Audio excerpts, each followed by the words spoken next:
الرحمن الرحيم اللهم اجعلني فيه من المتوكلين عليك واجعلني فيه من الفائزين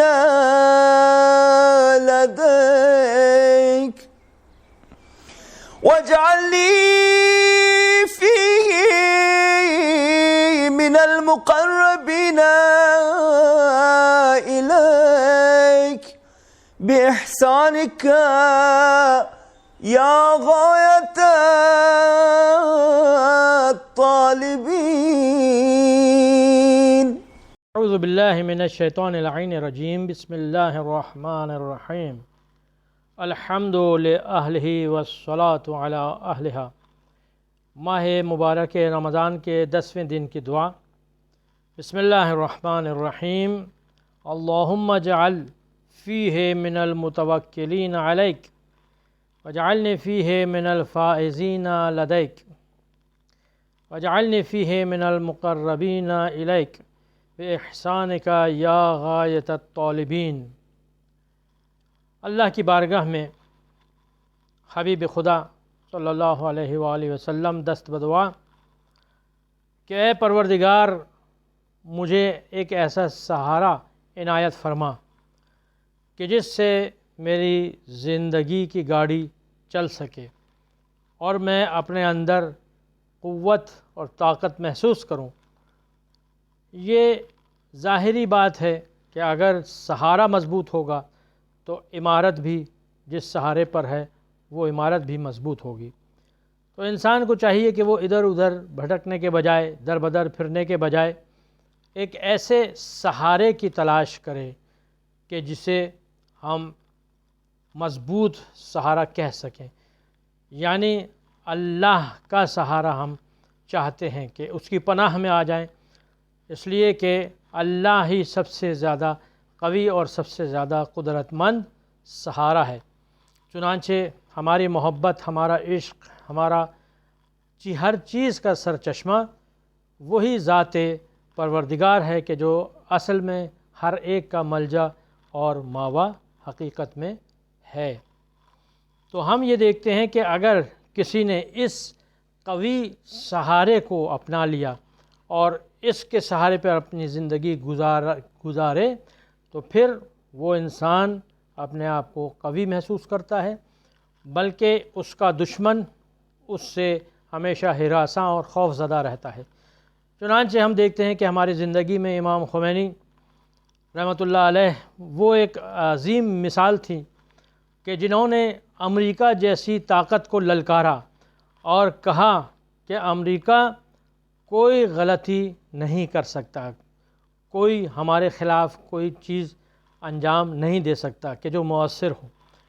اور اس زمانے میں کہ جس زمانے میں پوری دنیا دو قوی اور سپر پاورز رکھتی تھیں اور ان میں سے ایک منحل ہو گیا، ختم ہو گیا، اور دوسری پاور صرف سپر پاور بن گئی. تو ایسی صورت میں، ایسے ماحول میں امام خمینی نے کہا کہ امریکہ کوئی غلطی نہیں کر سکتا. یہ وہ قوت تھی کہ جو ایک بندہ خدا نے دوسرے بندوں تک یہ پیغام پہنچایا اور لوگوں نے اس پیغام کا میسج لیا اور اس پر عمل کیا اور خوف اپنے دلوں سے امریکہ اور دوسرے جو طاقتور ملک ہیں، سپر پاور اپنے آپ کو کہلاتے ہیں، ان سے ڈرنا اور ان سے خوف زدہ ہونا چھوڑ دیا. قرآن کریم میں اللہ ارشاد فرما رہا ہے وَمَن يَتَوَكَّلْ عَلَى اللَّهِ فَهُوَ حَسْبُهُ. سورہ طلاق کی تیسری آیت کا حصہ کہ جو بھی اللہ پر بھروسہ کرے، اللہ پر اعتماد کرے، اللہ پر توکل کرے، اللہ اس کے لیے کافی ہے، پھر اسے کسی اور سہارے کی ضرورت نہیں ہے. یعنی اب اسے معلوم ہونا چاہیے، اس کے ذہن میں یہ بات رہے کہ ہر نفع اور ہر نقصان اللہ ہی کے ذریعے ہے. اللہ سے ہٹ کے کوئی نہ نفع پہنچا سکتا ہے، نہ نقصان پہنچا سکتا ہے۔ اس آیت کا جو دوسرا جز ہے، دوسرا جملہ ہے، وہ ہے وَاجْعَلْنِي فِيهِ مِنَ الْفَائِزِينَ لَدَيْكَ، یعنی پروردگارہ مجھے کامیاب لوگوں میں، اپنے نزدیک جو لوگ کامیاب ہیں، اللہ کے نزدیک جو لوگ کامیاب ہیں، ان میں مجھے شمار فرما۔ چنانچہ ہم دیکھتے ہیں کہ کامیابی انسان کا جو نقص ہے اسے ختم کرنے سے اور کمال کی طرف جانے سے کامیابی حاصل ہوتی ہے۔ یہ بھی الگ الگ سب کا کانسیپٹ ہے۔ کوئی کیا سمجھتا ہے کہ اچھا گھر ہو تو وہ کامیاب ہے، بینک بیلنس ہو تو وہ کامیاب ہے، یا مثلا کسی اچھی پوسٹ پر ہو وہ کامیاب ہے۔ لیکن ہم یہ دیکھتے ہیں کہ اللہ کے اولیاء اور اللہ کی طرف لو لگانے والے، جیسے مثال کے طور پر حضرت علی علیہ السلام 19 ماہ مبارک رمضان کی صبح ضربت کھانے کے بعد مسجد کوفہ کے محراب میں جو پہلا جملہ ارشاد فرماتے ہیں فزت ورب الکعبہ، میں کامیاب ہو گیا خانہ کعبہ کے رب کی قسم۔ یعنی اس شدت کے ساتھ ان کا وجود، تمام درد اور تمام زخم کے باوجود وہ اس عارفانہ جملے کو ادا کرتے ہیں، اس کا اظہار کرتے ہیں کہ پوری زندگی جس موقع کی تلاش تھی، خیبر کا در اکھاڑا، یہ نہیں کہا کہ فزت ورب الکعبہ۔ دوسری کامیابی بدر سے لے کر حنین اور آخر تک کی جتنی بھی جنگیں ہوئیں ان سب میں جناب امیر کامیاب ہوئے اور اپنے مد مقابل اور دشمنوں کو نیچے اور شکست دی۔ اس کے باوجود کبھی انہوں نے یہ نہیں کہا کہ میں کامیاب ہو گیا، لیکن یہ ایسا موقع تھا کہ جب جناب امیر فرمایا کہ میں کامیاب ہو گیا۔ تو یہاں سے پتہ چلتا ہے کہ جناب امیر اسی موقع کی تلاش میں تھے۔ چنانچہ شعبان کے آخری ہفتے میں جب اللہ کے رسول خطبہ دے رہے تھے، خطبے کے آخر میں جب خطبہ ختم ہو گیا تو جناب علی علیہ السلام کھڑے ہوئے اور کہا کہ یا رسول اللہ، یہ بتلائیے کہ اس ماہ مبارک میں کون سا عمل بہترین عمل ہے؟ اور اس کے جواب میں اللہ کے رسول نے فرمایا کہ التجنب من محارم اللہ یا عن محارم اللہ، اللہ کے جو محرمات ہیں، اللہ کے جو گناہ ہیں، اللہ کی جو سرکشیاں ہیں، ان سے انسان اپنے آپ کو بچائے۔ یہی سب سے اہم اور کامیابی کا اصول ہے۔ یہاں پر ہم دیکھتے ہیں کہ اللہ نے بھی کچھ لوگوں کو کہا کہ یہ لوگ کامیاب ہیں، کچھ ایسے افراد ہیں، کچھ ایسے گروہ ہیں کہ جن کے متعلق اللہ نے فرمایا کہ یہ کامیاب لوگ ہیں۔